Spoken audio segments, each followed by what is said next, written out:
Does your retirement plan need spring cleaning? Hey folks, welcome back to Retirement Roadmap with MasterPlan Retirement Consultants. And this is episode part 2, Does Your Retirement Plan Need Spring Cleaning? We went through a lot of different topics last time, Mark. We left off just barely getting into IRA Roth conversions.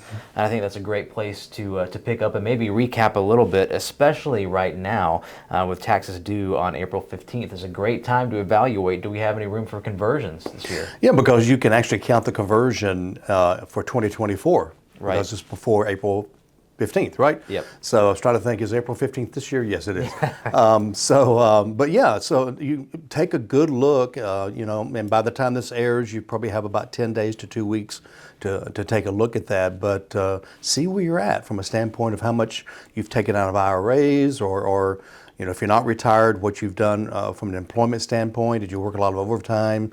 What bracket is that going to put you in? So it's a really, not only end of year, but definitely the first quarter of the new year to really know where you stand. We have software that helps us, but more importantly, we just have the experience to be able to look at that and kind of get a feel for that. And as Evan said, we have, it looks like, we think, 4 more years of taxes being on sale. It's not a done deal yet, Right. but hopefully that'll get through. But definitely for tax year 2024, they're still as low as they've been since like at the beginning of the tax system. Why worry about Roth conversions? Why do we want to pay extra in taxes this year? Well, because the future is unknown from a tax standpoint. As we said before, tax law is written in pencil. I'd like to think that they'll be lower 10 years from now, but I have mostly doubts. We have a lot of debt. We have a lot of programs in trouble.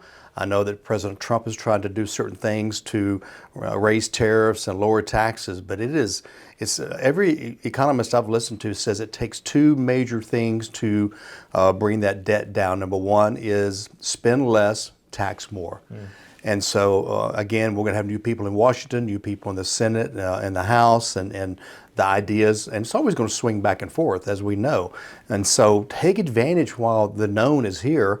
The known is in 2025. Hopefully it will be also on sale for the next 4 years after that. But take advantage this year, and when I say this year, I mean 2024 and 2025 while we can. And when you say the odds are taxes will increase in the future, it doesn't always feel like it, but we are at a historically low point in taxes right now. Yeah, we have a graph that shows it, and it's just amazing.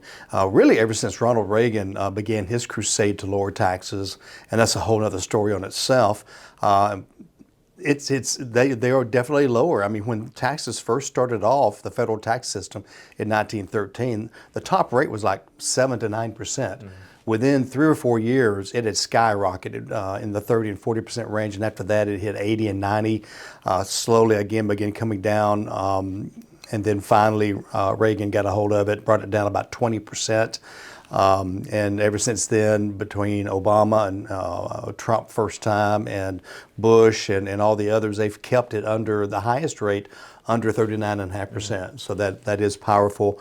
But again, I really see taxes being higher. So just to bring this full circle, why a Roth comes out tax-free. So pay the taxes on it now while we think they're lower, and have a strategy. You don't want to do it all in 1 year. That's why we're talking about maybe taking advantage this first quarter of 2025.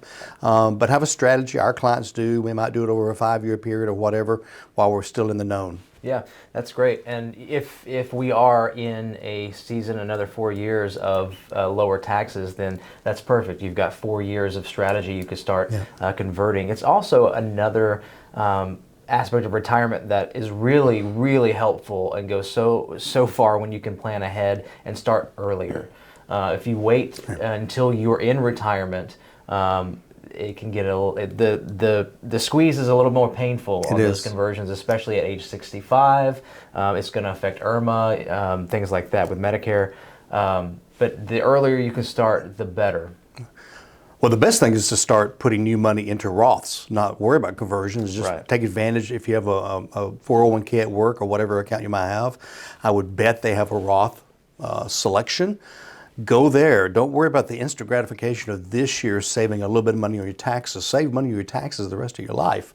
Because we have no idea what it's going to be in retirement, but I know that you're going to be less about growth and more about income. Yeah. So the less your taxes are, the more income is. And so I think it's critical. I really do. Absolutely. Well, we could do an entire episode. In fact, I think we have. on Roth conversions. But without spending too much more time on that, check your retirement withdrawal strategy. And this also has to do with Roth conversions on where you're pulling that income. A lot of times people just assume that their withdrawal plan is Social Security and pulling from my 401k when I need it. But that's not a plan. That's really dangerous. First thing we do with our clients, the first stage of planning, is a growth and income plan. And so, it's less emphasis on growth, much more emphasis on income, but still you have to have both. But so important to have a written income plan, and I very seldom have had somebody come in and saying, yeah, here's my plan, I've got it in writing, and even if they did, the 3 or 4 people, literally, they've forgotten certain things like possible tax increases. They've forgotten things like inflation, that's real. And I know the government touts this 3.25% historical average. That's false. Real inflation, if you count everything, is just under 4%. And that means, prices are going to double every 18 years. And so in 18 years of retirement, if I retire at 60, by 78, double. I need to double the income. And so you got to take that into account.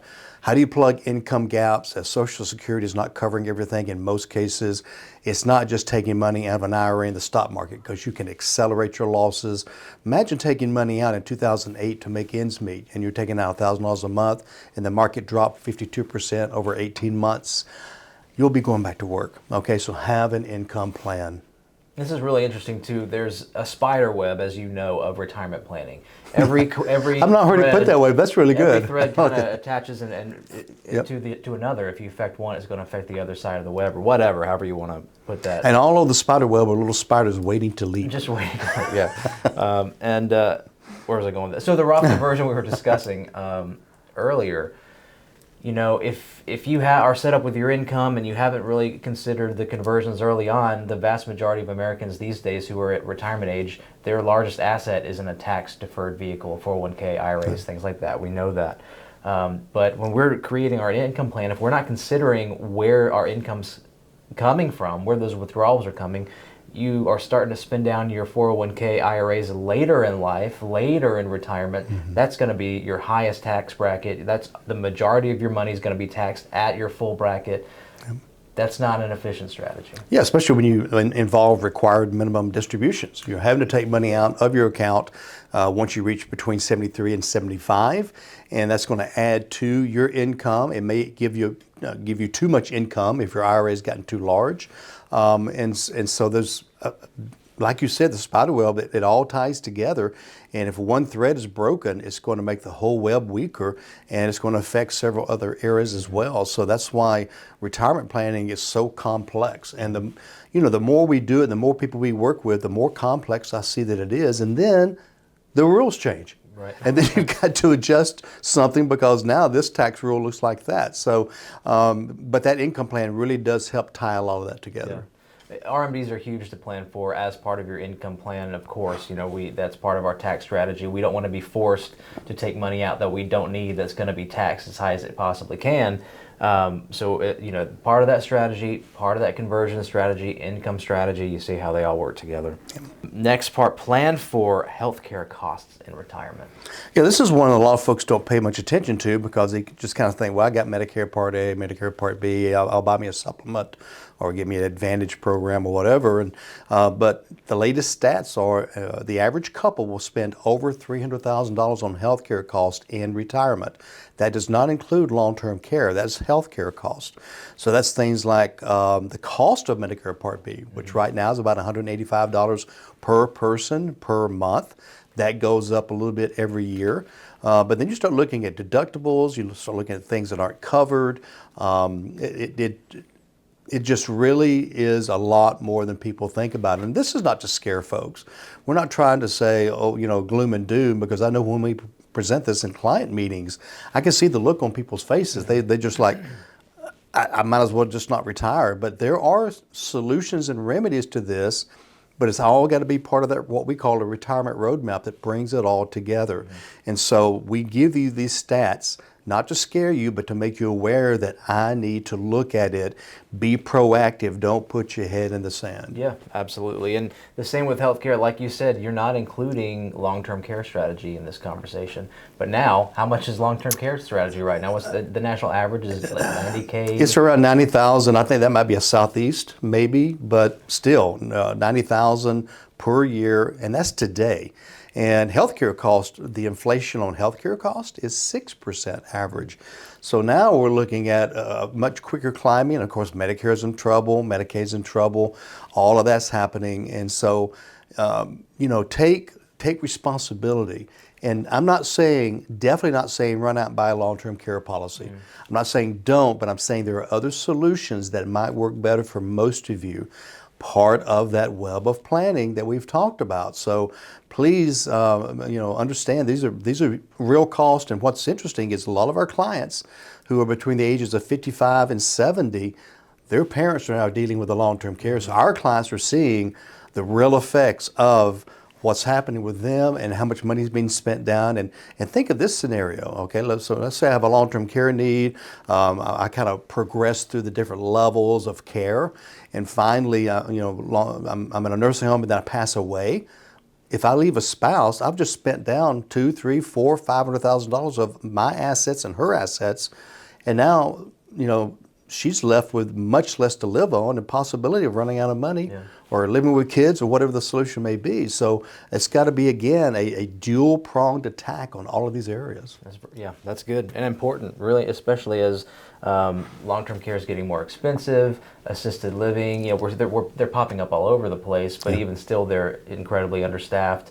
It's an issue we're going to have to solve and face in the next 10 years for sure. But again, hear us, there are solutions, okay? So don't, I always have a fear of people just driving off the road if you're listening on the radio or throwing their phone out the window if you're listening on podcasts or something like that. But there are solutions in almost every case. And so that's why it's so critical that you get a hold of somebody like us that takes the holistic approach. So we're looking at every different area and how it affects all the other areas. Yeah. How can we do that? Well, I think a great place to start is the website, which is our website, MasterPlanRetired.com. Why is that important? Well, a couple of things you can accomplish. Number one, some great resources ranging from checklist of retirement to podcast and YouTubes and our radio show being on there. If you've got 24 minutes of spare time, it's a great way to listen to every topic as you've been hearing, if you've been listening to this show in the past. But the other really cool thing is there's a little button there that says schedule a meeting. And that opens up our calendar and says, okay, here are some times that you can meet with MasterPlan Retirement. And first of all, just have a retirement chat. What are your dreams? What are your goals? But also, what are your fears and concerns? And then at that point, if you so desire, we'll take a second step, and it's complimentary as well. And we'll run a series of reports to see where your weaknesses are. Maybe long-term care is not a weakness for you. Maybe tax increases are not a problem for you. But I can almost promise you, out of those reports we run, there will be some weaknesses. Then you know what to attack and you know where you stand. So MasterPlanRetire.com, and that phone number, if you'd like to just call us and get on that as well, because the calendar can look crowded, 770-980-9262. So while you are spring cleaning your retirement plan, something else is really important to remember: review your estate plan. That's a good one for a lot of reasons. Number one is, do you have documents? Now, documents are not a plan, but it's the beginning of a plan. Do you have an updated will? Make sure it's not an I love you will. We can't get into estate planning today, but an I love you will, you could possibly disinherit children, grandchildren, so make sure it's a more complex will than that. Make sure it's for the state you live in. People move around a lot. So have you updated it since you've moved to a new state? Because they are more state specific. And then there's that healthcare directive, again, state specific. Financial power of attorney, also state specific, but also those two documents in many states, and I know at least in the Southeast, those laws have changed over the last 6 to 8 years. Yours may be out of date. It may not work appropriately. So those need to be checked. And we check our clients' documents every 3 to 5 years. But maybe a trust is better for you. A lot of positives about a trust, very few negatives. And so maybe that's better. But then even after all that, once the right documents are decided upon, you've got to make sure it ties into the rest of your plan, because guess what? Some of your accounts have beneficiaries. Beneficiaries override wills, right? Maybe the titling of the account needs to be changed because now you have a trust. And then we continually monitor and update and audit the beneficiaries as well. So maybe you have an account that doesn't have a beneficiary, but you don't want it to go through probate. So maybe you add something called a TOD, which is a transfer on death. You can do that with a bank account. So much more complex than, if you go to an attorney and say, I want a will, guess what they're going to give you? They'll give you one. They'll give you a will. And then they'll stop there. Now you can hire some attorneys that'll do a trust and do all the funding. Extremely expensive. We do the planning and the funding for our clients, just for the cost of the legal work. So, and because we work with our attorneys so often, they do a much better job of being more of a value from a standpoint of the cost of the documents, because again, we've done the planning and the funding. Yeah, and part of what we offer our clients is we work with other professionals, other industry professionals, to make sure we're coordinating every area of your retirement plan, because we are not attorneys. We cannot draft wills or trusts or anything like that. But we do have a team of attorneys we work with who do that, so we work with them with your plan in accordance to how things need to work.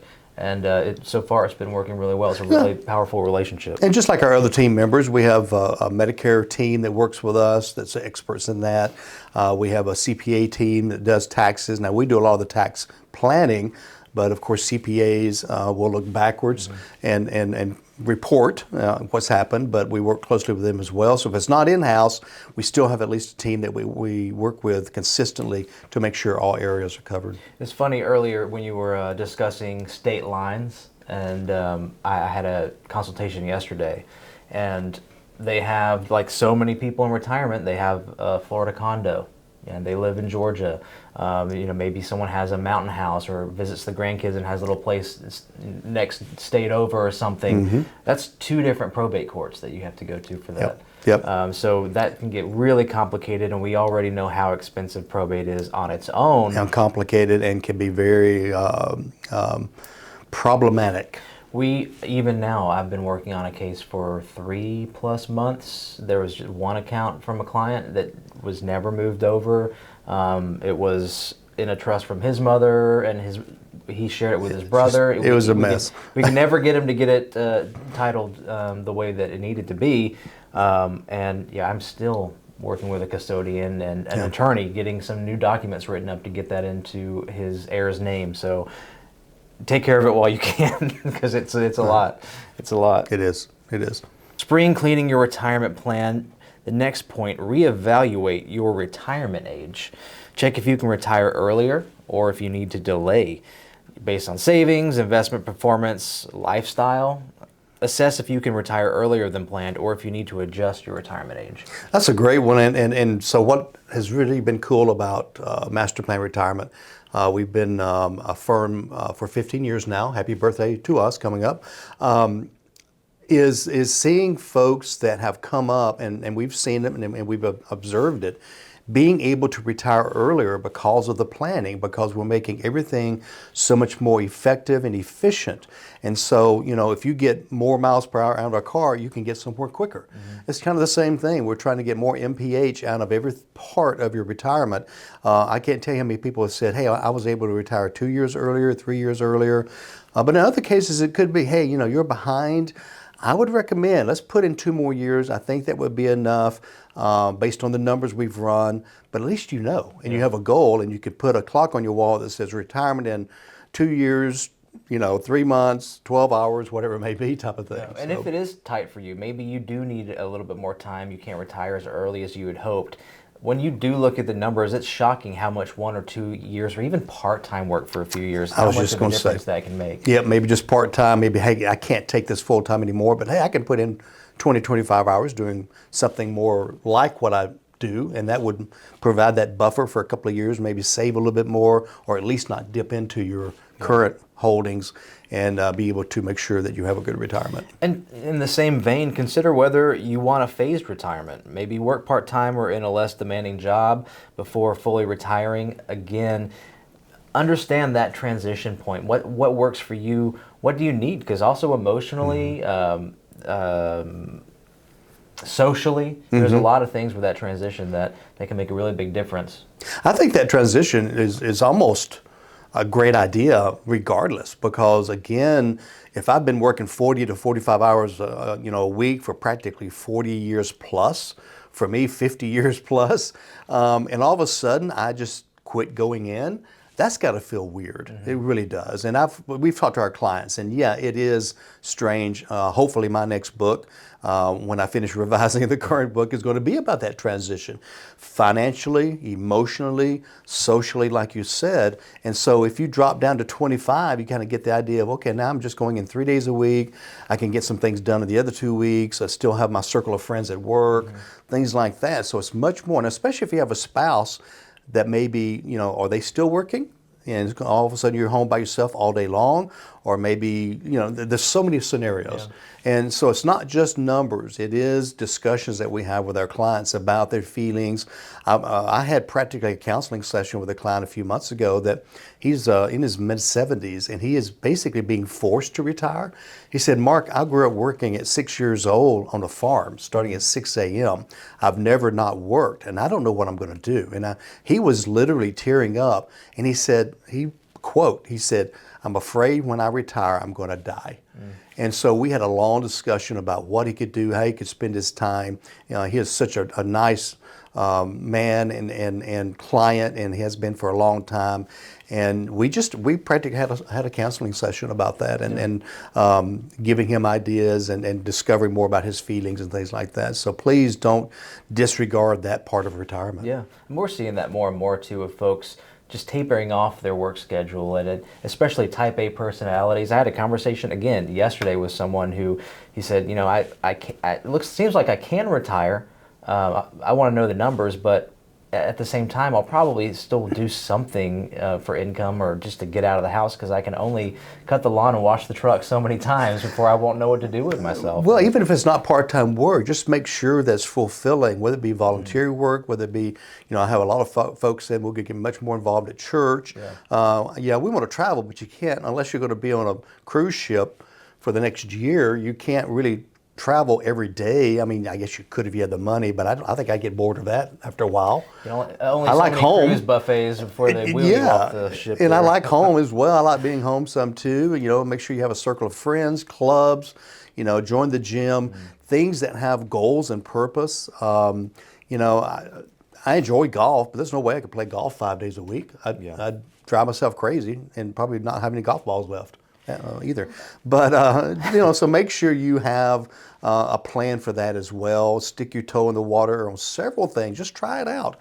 Here in Georgia, as in many other states, you can actually take classes at colleges with no cost. It doesn't count toward a degree, but it allows you to experience new things, whether it be writing and cooking or whatever it may be. So have a plan. And that brings us to our last point. When spring cleaning your retirement, work with a financial advisor. It doesn't have to be us, but make sure they're a holistic retirement planner. Make sure they look at the full scale of the comprehensive retirement plan, because as you can see from this episode and the previous part 1 episode, there's so many parts and they all affect each other, and so many things to consider. And also, everyone's plan is different. Yep. Everyone's situation is different. So feel free to reach out to us, MasterPlanRetire.com. Mark, any parting words? Well, if you are working with someone, make sure that get a second opinion.